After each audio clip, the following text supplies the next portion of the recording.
படுக்கையாக இருந்தோம் சண்டே. இப்போ பாருங்கள், இப்போ மூளையை வந்து நான் கழுவி எடுத்துட்டேன்.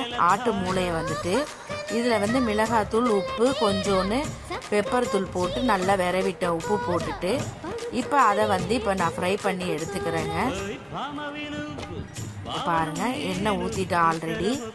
இப்போ நம்ம கழுவி விரவி வச்சிருக்கிற மூளையை வந்து இதில் போட்டுக்கலாம். மூளை வந்து கிடைக்கவே இல்லைங்க, ஒரு மூளை தான் கிடைச்சனால சரி அதை வந்து நம்ம செய்கிற வீடியோவை நம்ம எடுத்து போடலாம் அப்படின்னு சொல்லிட்டு நான் வந்து பண்ணிகிட்ருக்கேங்க. இப்போ பாருங்கள், மூளை வந்து நல்லா வதங்கி வந்துருச்சு. ஏன்னா இது வந்து ரொம்ப கம்மியாக இருக்குது. அதனால் என்ன பண்ணேன்னா, நான் ஒரு முட்டை வந்து இது கூட சேர்த்துக்கிட்டேங்க. ஏன்னா பத்தாது இது வந்துட்டு பசங்களுக்கு கொடுக்கறதுக்கும். அதனால் 2 முட்டை கூட நம்ம சேர்த்துக்கலாம். ஒரு முட்டை நான் சேர்த்தேன். நான் கொஞ்சம் எக்ஸ்ட்ரா வரும் அந்த மாதிரி சேர்க்கும் போது. தனியாக கூட அதே மாதிரி சாப்பிட்டோன்னா அதுக்கு 2 மூளை 3 மூளை கிடச்சிச்சின்னா அந்த மாதிரி சாப்பிடும் போது கொஞ்சம் நிறைய எக்ஸ்ட்ரா கிடைக்கும். ஒரே ஒரு 3 நாள் நான் முட்டை சேர்த்துக்கிட்டேன்.